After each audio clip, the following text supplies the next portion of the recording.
तो वो लोग जब फ़ैन से पूछता है कि हम आपके बारे में जानना चाहते हैं कि आप किस प्रोजेक्ट पर काम करते हो जिस वजह से आपके पास इतना सारा पैसा है। सोलंग नोटिस करता है कि फ़ैन की ग्लास पर ड्रिंक ख़त्म हो गया है, इसीलिए वो उसके ग्लास में थोड़ा ड्रिंक डाल देता है और स्माइल करते हुए कहता है, हाँ, हम भी जानना चाहते हैं कि आखिर आप किस प्रोजेक्ट पर काम करते हो। वैसे आजकल तो बहुत सारे फेक प्रोजेक्ट है जो सिर्फ लोगों को अपने जाल में फंसाता है, फिर उसके बाद उन्हें कंट्रोल करता है। वो प्रोजेक्ट तो बाहर से कुछ और अंदर से कुछ और। तो बताइए, आप किस प्रोजेक्ट में काम करते हो। फैन जाओ बिल्कुल चुप हो जाता है और बस सुलंग की ओर देखने लगता है। और ऐसे ही ऑकवर्ड सिचुएशन के साथ ये पार्टी ख़त्म होता है। दूसरे सीन पर जब वो लोग बाहर आता है, सुलंग उससे कहता है, आप मेरे पीछे आने के बारे में सोचना भी मत, नहीं तो मैं कुछ ऐसा करूँगा ताकि आपको बाद में गिल्टी फील हो। तो फैन वहीं पर रुक जाता है।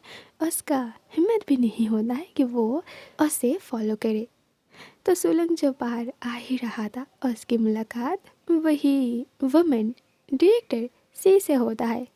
डायरेक्टर सी उसके सामने आती है और उसे कहती है, सुलंग रुक जाओ, मुझे तुमसे कुछ बात करनी है।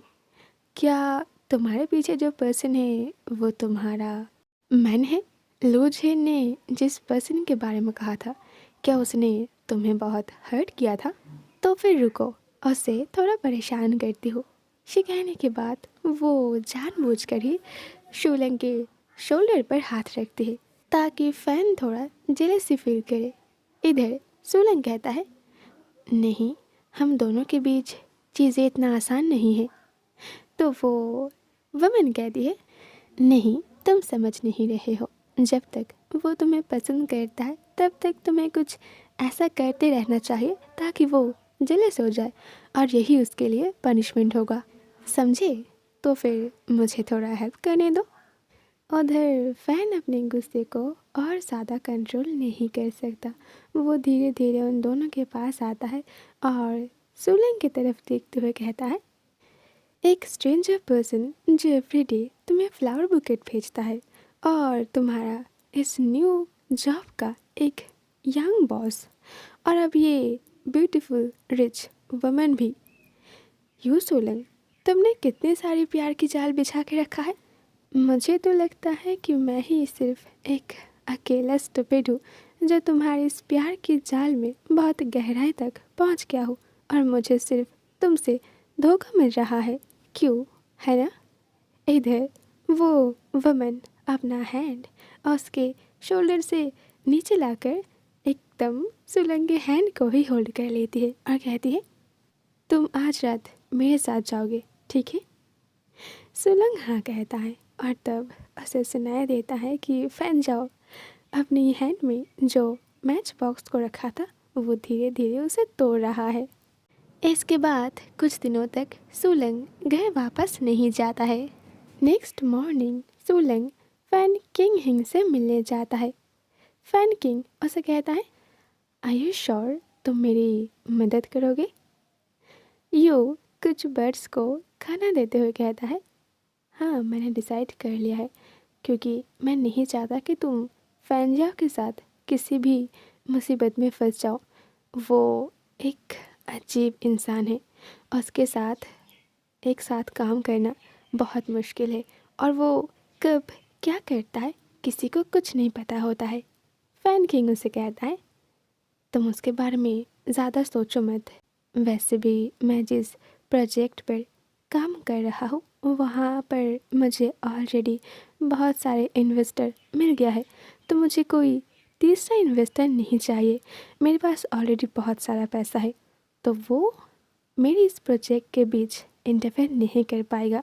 So don't worry. तुम बताओ, तुम तो कभी भी इतना जल्दी हार नहीं मानते थे, तो फिर इस बार उसने ऐसा क्या किया जिस वजह से तुम्हारी हालत इतना ख़राब हो गया है? क्या तुम्हारे दिल में उसके लिए कोई फीलिंग्स है? सोलंग अपना फेस दूसरी ओर घुमाकर उसे कहता है, नहीं, ऐसा हो ही नहीं सकता। फैनकिन कहता है, तो फिर मुझे तुम्हारी मदद करने दो, मैं तुम्हें उससे बचाना चाहता हूँ। अगर तुम हाँ कहोगे तो मैं तुम्हारी मदद करने के लिए राज़ी हूँ। सोलंग उससे पूछता है, अच्छा, और ये काम तुम कैसे करोगे? फैन किन उसे कहता है, मेरे पास एक रास्ता है। क्यों ना हम दोनों साथ में रहे और साथ में मिलकर उसे फेस करें, एंड आई एम श्योर मैं तुम्हें उससे बचा ही लूँगा। सोलंग स्माइल करते हुए कहता है, ओह, तो तुम बताना चाहते हो कि हम एक टीम बनाएं? और तुम्हारा वो पार्टनर, वो कहाँ गया? फैन किन कहता है, हम दोनों अभी साथ में नहीं रहते हैं। एक दिन उसने मुझसे कहा कि वो मुझे पसंद नहीं करता और मुझसे ब्रेकअप करना चाहता है। तो उसके बाद वो मुझे छोड़कर चला गया और अपनी न्यू लाइफ, न्यू बॉयफ्रेंड के साथ वो खुश है, और इसीलिए मैं उसकी लाइफ में इंटरफेयर नहीं करना चाहता। तुम बताओ, क्या हम दोनों? सोलंग उसे कहता है, नहीं, अभी इस बारे में मैं सोच भी नहीं सकता। वैसे भी मैं बहुत टायर्ड हूँ, तो कोई न्यू रिलेशनशिप के बारे में मैं सोचना नहीं चाहता। फैन किन भी ज़िद्दी बन जाता है। ठीक है, तुम्हें जितना टाइम चाहिए तुम ले सकते हो, मैं तुम्हारे लिए वेट करूँगा। अगर तुम बस एक बार अपनी लाइफ के चैप्टर को बदल दोगे तो शायद तुम मेरे बारे में सोच पाओगे। तुम्हें मुझे एक चांस देना चाहिए। सोलंग उसकी बातों का जवाब ना देकर वहाँ से उठकर थोड़ी आगे जाकर उन सारे बर्ड्स को खाना खिलाने लगता है, और तभी उसके सामने एक पर्सन आकर खड़ा होता है और वो उसे उसके नाम से पुकारता है। सोलंग जैसे ही अपने सर ऊपर करके उसकी ओर देखता है, वो फैन जाओ था, लेकिन उसकी हालत, उसकी फेस बिल्कुल चेंज हो गया था। इधर फैन किंग तो उसे यहाँ देखकर वो भी थोड़ा सरप्राइज हो जाता है और फैन जियो से पूछता है, तुम यहाँ क्या कर रहे हो? लेकिन फैन जाओ उसे तो ध्यान ही नहीं देता है। वो सोलंग की तरफ देखकर कहता है, प्रेसिडेंट यू, बहुत दिन हो गए तुम घर वापस नहीं आए, इसीलिए मैं तुम्हें यहाँ लेने आई हूँ। ऑलराइट, लौटूंगी बहुत जल्द एपिसोड 12 के साथ। सो सून, टाटा।